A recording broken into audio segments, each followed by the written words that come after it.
Biz dedik ki, SSR ilə başlayan dövlətlər Azərbaycanın cənubundadır və paytaxtları Ərdəbil şəhəridir. Hər üçünün. Deməli, Salarilər dövləti 941-981-ci illərdə 40 il hakimiyyətdə olmuşdu bu Salarilər. Deyiləm hakimi Kəngərli Türk soyundan olan Salarilər sülaləsinin nümayəndəsi Mərziban ibn Məhəmməd sonuncu Sacı hökmdarı Deysəmə qalib gəlir və bu hissədə Salarilər dövlətinin əsasını qoyur Sacilərin yerində. Paytaxtı bir dənə idi. Hansı şəhər? Ərdəbil şəhəri.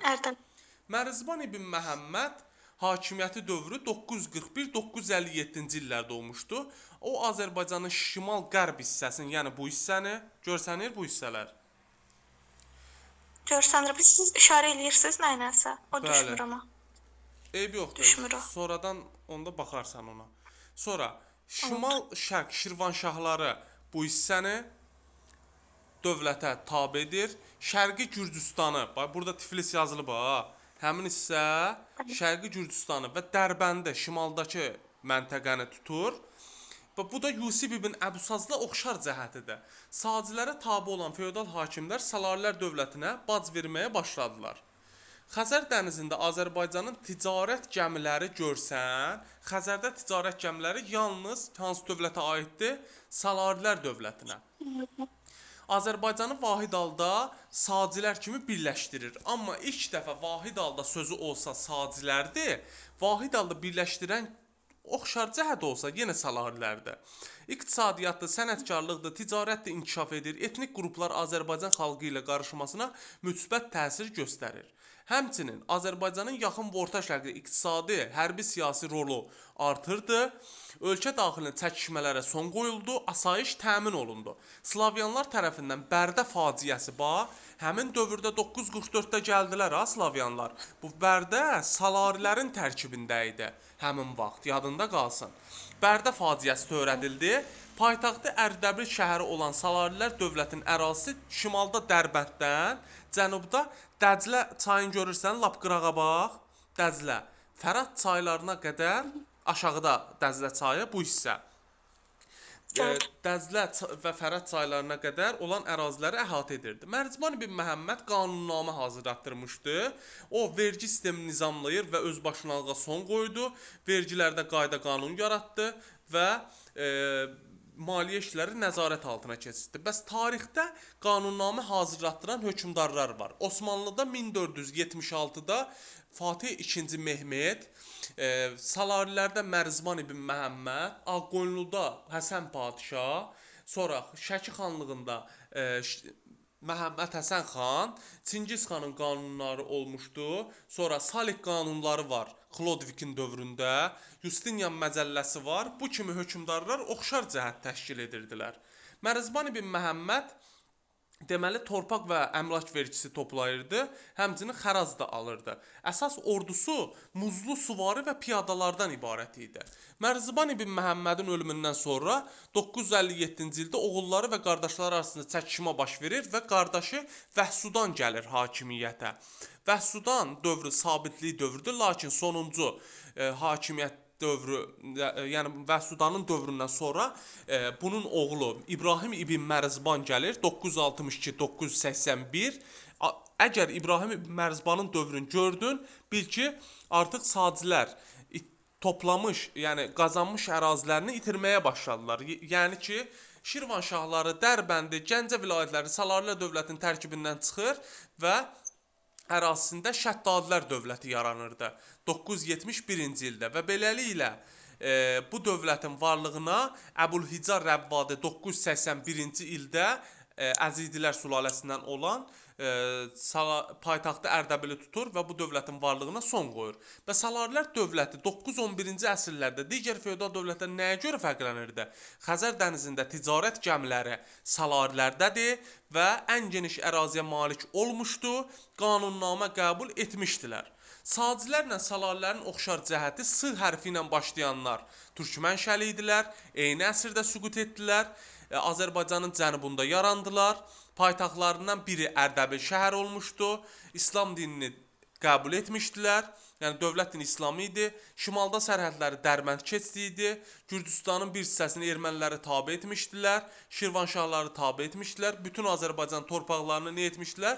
Birləşdirmişdilər. Bəli. Xəzər xaqanlığı ilə Salarilər Slavyanların hücumuna məruz qalır. Xəzərlər 965-də Kiyev Svyatoslav tərəfindən məruz qalır və dövlət süqut edir. Salarilər isə 944-də Bərdə faciəsi Salarilərə aid idi. Və 10-cu əsrin ikinci yarısında hər ikisi süqut edir. Mərzban ibn Məhəmmədlə Xosrov Ənuşiravan Sasani hökmdarı vergi islahatı keçirmişdi. Mərzban ibn Məhəmmədlə Yusif ibn Əbusaz isə Şirvanşahları, Şərqi Gürcüstanı, erməniləri və Azərbaycanı vahid halda, yəni onları tabe edib Azərbaycanı vahid halda birləşdirmişdi. Aydın oldu? Bu oldu Salarilər dövləti. Sonra gəlir Rəvvadilər dövləti. Rəvvadilər dövləti Şirvanşahlar kimi ərəb mənşəli dövləti idi. Rəvvadilər dövləti ərəblərin Əzidilər sülaləsindən idi. Rəvvadi əmirliyi 8-ci əsrdə yaranmışdı. Əmirlik dövlətdən əvvəl yaranıb 8-ci əsrdə. Əbülhicə Rəvvadi 981-988-ci ildə hakimiyyətdə olmuşdu.